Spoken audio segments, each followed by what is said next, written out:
بسم الله الرحمن الرحيم. المكسب التالي لنادي الزمالك في الدوري على فرقة رخمة في فرقة مودرن. يعني أنا كل التوقعات اللي توقعتها في أول الدوري الحمد لله كلها طلعت غلط. في البداية بس أنا بعتذر إن أنا الفيديوهات بتاعتي أو الفيديو الأخير نزل متأخر لكذا عامل. والله أنا عشان شغال مرتبط بالشغل يعني فالوقت معايا بيبقى ضيق. أنا والله بصور دلوقتي وأنا في الشغل أصلا، فبعتذر يعني على حاجة زي كده. ولو حد يعني حابب يدعمني ويعمل لي اشتراك في القناة يعني يبقى شاكر ليه جدا، لأن طبعا دعمكم ده واشتراككم بيفرق معايا جدا جدا. الزمالك بدأ الشوط الأولاني أو بدأ بلاش الشوط الأولاني، هو بدأ أول 15 دقيقة. آه، يعني يعني تحركات، في كرة سريعة، في تمريرات سريعة. اللعيبة لسه في حالتها قبل البدني بتاعهم ما يقع. انا مش عارف ده بدني ولا التراجع اساسا اللي شفناه ده ايه السبب بتاعه، بس هنفترض اللي هو بدني. بس حتى لو بدني انت بقالك قد ايه مريح؟ انت كنتش بتلعب. ف يعني يا ريت لو بدني يبقى في شغل على البدني اكتر من كده. الزمالك بدأ الشوط زي ما اتكلمت في البداية، هو أحسن، هو الأخطر، هو اللي بيروح على الجون لحد الدقيقة 12. خوان السيد ألفينا. حد يقول لي لا هو اسمه خوان ألفينا بزيرا، برازيلي جنسية، ولا اسمه خوان السيد ألفينا، ده من حواري عقبة. ده مش برازيلي، ده واحد يعني كمية الحماس اللي عنده والطاقة اللي عنده رهيبة. الواحد بقاله فترة كبيرة ما شافش لعيبة بالروح دي، فده هيفرق معانا قدام جامد قوي قوي قوي. لحد الدقيقة 15 تسديدة تانية برضو من ألفينا، لحد بقى ما ايه جت الدقيقة 20. الدقيقة 20 ما تفهمش ايه اللي حصل. يعني انت جبت الجون رجعت لورا، مش فاهم ايه اللي حصل، مش فاهم ايه في ايه. مودرن بدأ يمسك عليه الكورة، بدأ هو يلعب، بدأ هو أخطر، بدأ التسديدات بتاعته تبان في الدقيقة 20. تسديدة المودرن بدأ اللي هو شغله يبان أكتر. في الدقيقة 21 في رأسية ناصر ماهر. بعد كده اللعب كله بقى على شيكو بنزا. طب ليه؟ مش عارف. هل مثلا شيكو اداني في الشوط الاولاني مردود كويس؟ لا. طب هل هو يعني هو كويس، كويس، بس مش اللي هو اللي انا العب عليه على طول. انت عندك لعيب تاني اللي هو اخوان الفينا الجنب التاني، الكرة اداله في رجله. انا كل ما شاء الله كل اللعيبه اللي بتوصل الكرة لاخوان بتديها له عليها. هو قد كده اصلا، هو كله قد كده. انت بتديله كرة عالية عامل بيها ايه؟ مش هيطلع يجيبها من فوق. مفيش اي كرة هوائية هو هيكسبها، مفيش ولا كورة. فلعب له على الارض. الواد لما بياخد الكرة على الارض بيعمل فيها شغل جامد. بعد الهدف زي ما قلت مودرن مسك الكرة لحد الدقيقة 30. اللعب كله على عند شيكو زي ما اتكلمنا. أه، مفيش حاجة محدش يعني اخوان يعتبر بعد الجون اختفى، لان محدش بيوصل له الكورة، محدش بيديله الكورة. الواد بقى بينزل لنص الملعب عشان يستلم، بقى بيضم للقلب، بيسيب مكانه. الدقيقة 43 تسديدة مودرن تاني لحسام حسن، تسديدة خطر جدا.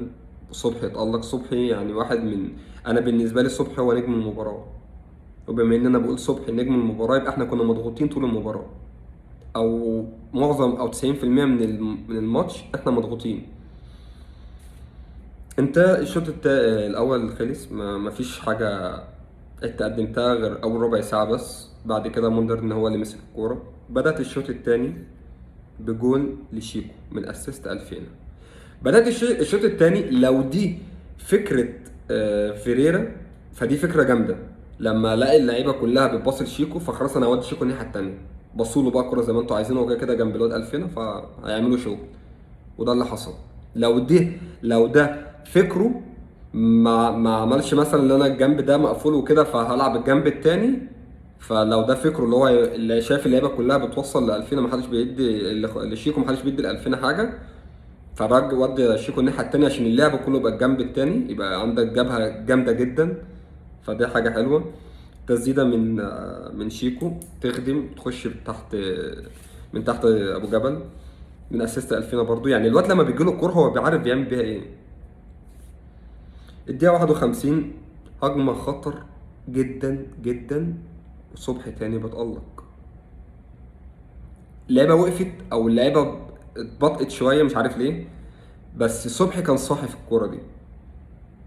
الدقيقة 55 هجمة مرتدة يعني هي خدمت جامد أوي ناصر، بس هو طمع شوية. انت لو كنت بصيت لاخوان الفينا جول، بس انت طمعت، بس الشوطة طلع منك حلوة، يعني الشوطة طلع كويسة.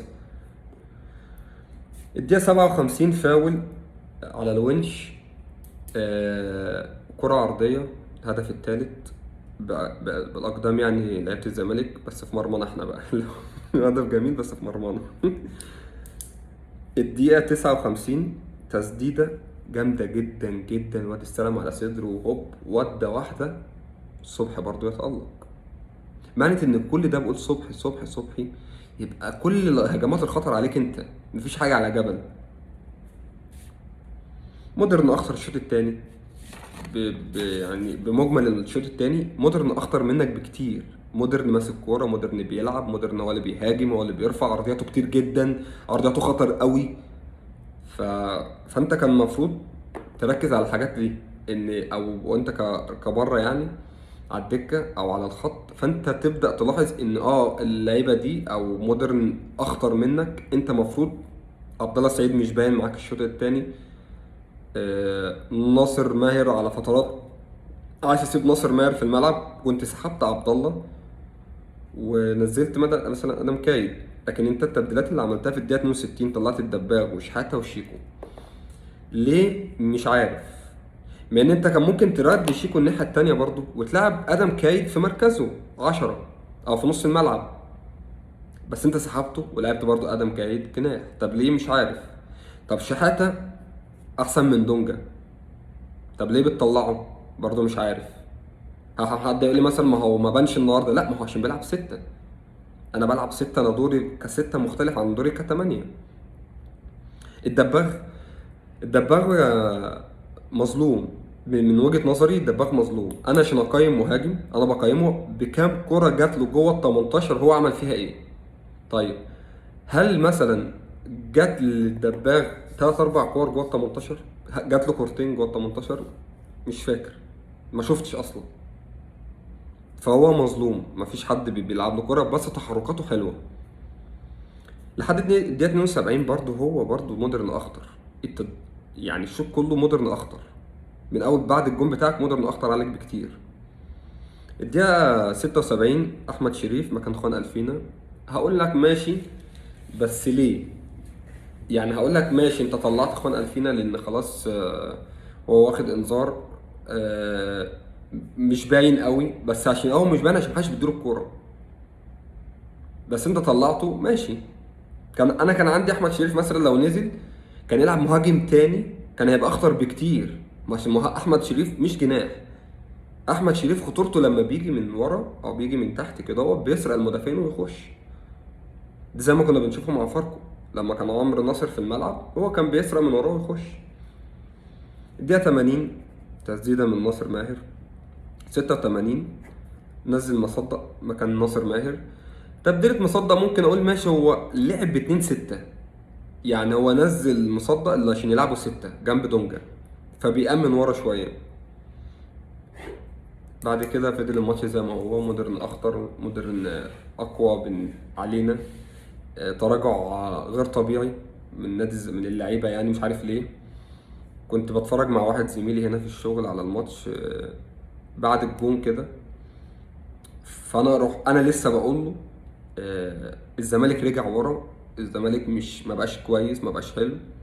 في نفس التوقيت اللي بتكلم فيه ده جمهور الزمالك في المدرج اصحى فوق العب برجوله. قلت له شوف، يعني انا بحسد نفسي ان انا من وسط الناس دي، ناس فاهمه، ناس وهي بتتفرج على الماتش حتى وهي بره في المدرج او في التلفزيون هم فاهمين الماتش، هم قاريين الماتش بيتكلم عن ايه، من غير بقى لا استوديو تحليلي، ومن غير ما يسمعوا محلل بيقول ايه. هم قاريين وواعيين وفاهمين وعايشين الماتش، هم شايفين اللعيبه بتاعتهم بتعمل ايه. في تراجع بدني كبير جدا جدا حصل، انا مش عارف ده هل ده تراجع بدني ولا انت كلاعب انت خفت ورجعت؟ في فرق زي المصري، الاهلي، بيراميدز، لو رجعت بالرجعه دي ورا كده هتخسر، مش هتتعادل، هتخسر. مع ان يعني 90% من لعبهم بتلعب على المساحات، بس انت كدفاع اساسا انت مش اقوى حاجه في الدفاع. طيب في نقطه مهمه جدا جدا، انا لاحظتها يعني، الضغط اللي بيعمله فيريرا. هو بيضغط بحوالي 6 لعيبه، بس ضغط وهمي. يعني ايه ضغط وهمي؟ يعني 6 لعيبه في نص الملعب التاني بيضغطوا على الخصم، بس اللي هو ضغط تحليق. عارف انت لما تقعد تحلق على حاجه، تقعد تعمل كده يمين وشمال، هو كده. لو في حد يعني، لو بلعب الاهلي وبعمل كده، كرة واحدة من محمد بن رمضان او امام عاشور هتوصل هتضرب الستة بتوعك كلهم. فدي حاجة انت المفروض بتضغط ضغط عالي، يبقى ضغط شرس، انت ما تخرجش من نص الملعب، لازم الكرة ترجع. في المجمل ماتش مش احسن حاجة. الحمد لله احنا كسبنا، ومكسب مهم جدا جدا. تألق طبعا واضح لاخوان الفينا. وشيكو بنزا برضو لعيب كويس، بس عايز شوية ثقة، عايز قراراته تبقى اسرع شويه. احمد شريف مش هقدر احكم عليه لان اساسا ما خدش وقت كفايه، زائد ان هو ما لعب في مش في مركزه. ادم كايد برضه بيلعب مش في مركزه. بس الكور اللي جات له يعني ممكن قدر يتصرف فيها بشكل كويس، مش كلها بس قدر يتصرف في كذا كوره ليهم بشكل كويس. في اخر الكلام يعني الحمد لله اللي احنا كسبنا. بشكر كل حد راح الملعب، بشان من الجماهير يعني. 90% من قوة الزمالك، أو 99% كمان من قوة الزمالك هو الجمهور. الجمهور هو اللي بيدي حماس وبيدي كل حاجة للملعب، هو اللي بيخلي أساسا لو أنت بتهاجم بيخلي في ضغط أكبر من الهجوم بتاعك على المنافس. فانتوا استغلوا نقطة الجمهور، واستغلوا ان الجمهور بتاعك فاهم، قاعد في المدرج فاهم، قاعد هو شايفك وشايف وبيتفرج عليك وفاهم. ان شاء الله قدامنا ماتشين قبل التوقف، الزمالك يقدر يكسبهم ويبقى محقق علامة يعتبر كاملة، يبقى بداية كويسة لنادي الزمالك من أول الدوري كده. و... وإحنا ناقصنا بس اللي إحنا يبقى فيه شراسة أكتر على الجون، يبقى فيه لعب أسرع للتمريرات، يبقى فيه لعيبة بتتحرك كويس، والزمالك هيبقى في مكان تاني خالص. شكرا، سلام عليكم.